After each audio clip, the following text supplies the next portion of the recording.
TRK news में आपका एक बार फिर खैर मकदम। मैं इरशाद वानी। इस वक्त हम वादी लोलाब के दीवर दिलबाग इलाके में, जहां आपको देख सकते हैं कि यहाँ पर रिसीविंग स्टेशन जो है मुकम्मल तैयार है। 10 मेगावाट रिसीविंग स्टेशन यहाँ अगर महकमे ने 3 साल पहले यहाँ इसका काम शुरू हो चुका है और 3 साल के बाद अब ये मुकम्मल हुआ है। करीब 20 दिन पहले ये बिल्कुल तैयार है और डिपार्टमेंट की जानिब से इसको ट्रायल बेस पे भी चलाया गया है, लेकिन बदकिस्मती की वजह से अभी तक इसकी इनाग्रेशन नहीं हुई है। और काफ़ी लोगों ने यहाँ पर डिमांड भी की है, यहाँ की सरकार से भी मुदबना गुजारिश की और उसके बाद यहाँ के जो एडमिनिस्ट्रेशन है उनसे भी गुजारिश की है कि इसकी इनाग्रेशन करके इसको कैप्शन किया जाए। लेकिन बहरहाल इस इलाके के लोग सफ़र हो रहे हैं और ये रिसीविंग स्टेशन जो है ये बिल्कुल टिकीपुरा, दिवर, बाबा हयातपुर, ठंडुसा, बागात कॉलोनी ऐसे इलाकों को ये बिजली चली जाएगी और ऐसे इलाकों को ये अकोमोडेट करेगा। इसमें 3 फीडर है जो कि मुकाम, दिवर, दर्दपुरा, सरालीगुड, बाबा हयातपुरा हो गया एक फीडर, और दूसरा जो है टिकीपुरा, वानी डोरसा और बागात कॉलोनी के लिए एक फीडर रखा गया है। और उसके साथ साथ मेन दिवर की बात करें जिसमें दिलबाग, दिवर और मरगी आता है। काफ़ी आसाइश होगी इस रिसीविंग स्टेशन से, लेकिन बदकिस्मती की वजह से अभी तक इसकी इनाग्रेशन मुकम्मल नहीं हुई और इसको कैप्शन नहीं किया गया, जबकि महकमे ने इसकी मुकम्मल तैयारी करके चैनलिंग, फेंसिंग, हर एक चीज़ का पहलू का, हर एक चीज़ का यहाँ पे मुकम्मल तैयारी के साथ ये अभी सेट तैयार है, लेकिन बदकिस्मती की वजह से इसकी इनाग्रेशन मुकम्मल नहीं हुई है। इरशाद वानी, टीआरके न्यूज़, दिवर दिलबाग से। तो ये है कि ये किसी एक बंदे का मसला नहीं है, ये पूरे इलाके का मसला है। देखिए यहाँ पे ये सिर्फ बिजली देखने का मसला भी नहीं है। मैं आपको एक अहम बात ये बता दूँ कि यहाँ पे जो बहुत सारे यूथ हैं जो दे आर वर्किंग रिमोटली, और जब उनके इलेक्ट्रिसिटी नहीं होती है तो लैपटॉप्स जो उनके जिन पे काम करते हैं वो चार्ज ही नहीं कर पाते हैं, तो their jobs are under threat. तो उनमें ये मसला, ये बहुत बड़ा मसला है कि अगर उनकी जॉब चली गई तो उनकी ज़िम्मेदारी कौन उठाएगा। वो इस वक्त बहुत अयाल पाल रहे हैं, अपना रोज़गार है उनका। तो अगर ये इलेक्ट्रिसिटी अगर ये पूरा मुकम्मल है, तो सुनने में ये आया कि कभी कभार इनमें मसला जो है कि एक बंदा कह रहा है कि हम ही इनाग्रेट करेंगे, दूसरा बंदा कह रहा है कि हम ही इनाग्रेट करेंगे। और हमने बिजली अहकाम से बात की, उन्होंने ओपनली बताया कि ये पूरा कंप्लीट है, इसमें कोई प्रॉब्लम है ही नहीं। और उन्होंने ट्रायल बेस पे इसको स्टार्ट भी किया था और ठीक ठाक चला ट्रायल, इट वाज सक्सेसफुल।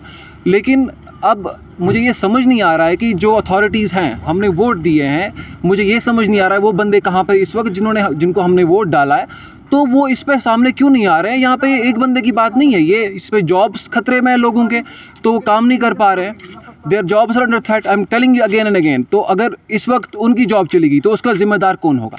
तो इसमें हम ये आला हुकाम भी, मैं ना ये उनसे गुजारिश करते हैं वो प्लीज़ यहाँ पे आए। डीसी साहब से हम गुजारिश करेंगे मोस्टली, तो वो यहाँ पे आए, वो ऑन ग्राउंड सिचुएशन देखेंगे। इसमें कोई ख़राबी है नहीं, ये सिर्फ इनाग्रेट करना है। और अब ये अपने मुनाफे के लिए, पॉलिटिकल राइवलरीज के लिए, मुनाफे के लिए वो ये डिले कर रहे हैं। एक बंदा कह रहा है कि हम ही इनाग्रेट करेंगे, दूसरा कह रहा है हम ही इनाग्रेट करेंगे, and that's not going to work.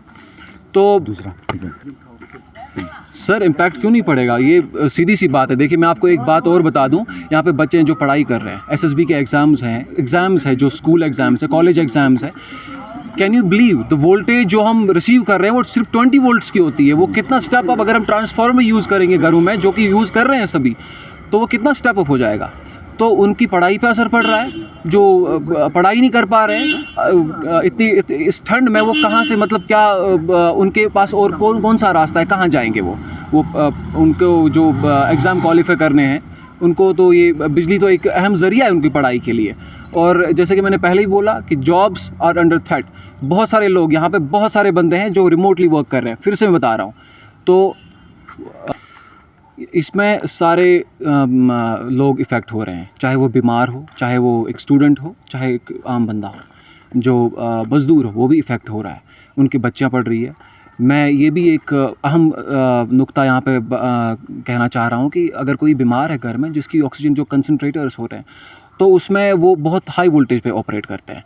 तो जब 20 वोल्ट्स की बिजली हमें आती है तो वो कैसे ऑपरेट होगा। यहाँ पे मोबाइल फ़ोन चार्ज नहीं होते हैं, लैपटॉप्स चार्ज नहीं होते हैं। अगर ये सब कुछ मुकम्मल है तो इनाग्रेशन में क्यों देरी हो रही है। हम ये फिर से गुजारिश कर रहे हैं आला हुकाम को, वो यहाँ पे आए, डीसी साहब को हम गुजारिश कर रहे हैं to come here and on ground zero he will see the situation, he or she will see the situation and see कि हम लोग कितना सफ़र कर रहे हैं। जब उनके घरों में जो ये अहकाम है, बड़े अहकाम है, उनके घरों में अगर 20 वोल्ट्स की बिजली आएगी, मैं भी देखता हूँ कि वो कितना बर्दाश्त कर सकेंगे।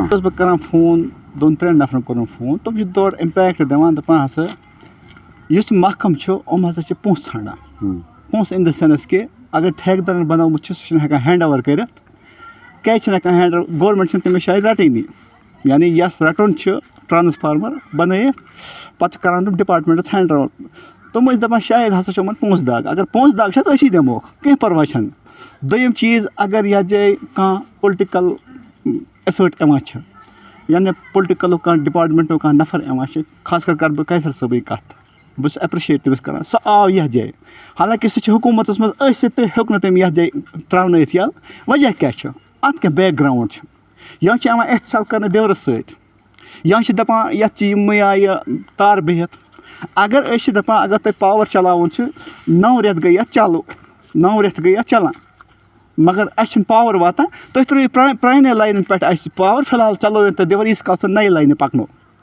मगर एहतसाल क्या कर मतलब खास कर दिवरस कह ती हुकूमत आई दिवरस कोर एहतसाल लिहाजा मीडिया के माध्यम से वन कि सोन मसल करो हल नत गो एमो सड़कों पे तिल बेर ग हालत ग खराब कहें तो बस तमाम गाँव के तरफ हालांकि रात वे गाँव वालों दोपक गो DC ऑफिस तम अस दोप ना फिलहाल गो यमो दोपक हफ्ते बाद करो चालू तो प्रारो हफ्ते पत वो यह मा पे ब्रोट गन MLA सबस गुजारिश कर आला हुकामन गुजारिश कर सोन यह मसल कर तो हल अस हेकान काल चुन खुदा सोबन कसम बह कर पन कत बहुत आना शमा 10 रुपये 1 माह रुपये पे दालान यह पावर आसान अमुक हल कर आला हुकामन तान यह कत ग्रिड अत ग्रिडस आराम तुला कहें अमन पान वन टग अम कर पान वन लड़ाई ये दिल बागस वाता कह युथ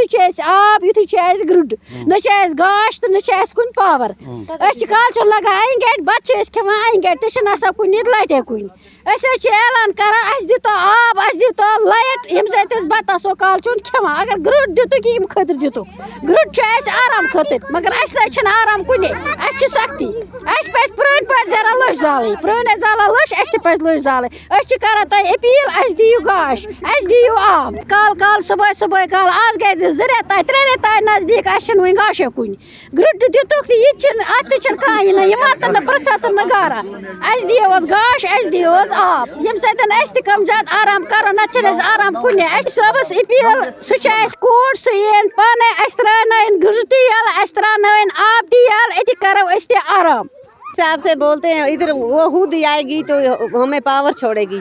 ये किस लिए बनाया है ग्रिड? जब एक बोलता है दूसरा आएगा, दूसरा बोलता है तीसरा आएगा, कोई नहीं आता इधर, तो फिर इसको उठाना है। फिर किस लिए ये बनाया है? तो उसको बोल पावर हमें छोड़ेगा तो कोई ना। गुजारिश करते हैं यह ग्रिड यहाँ किस लिए बनाया है? अगर बनाया तो हमें कोई इसका फायदा नहीं उठाया। वो खुद आकर इस ग्रिड को यहाँ कर इस ग्रिड को छोड़े। कस में ना पावर ना लाइट कुछ कख ना शमा दे 5 मिनट निकलते ना पावर ना लाइट ना कोई बिल्कुल बच्चे राती पावर छठ आई नहीं शमे थे राती होता सब की जाया तो जो ग्रेड बढ़ाया ना इसकी पावर ना इसकी कोई असर खड़ो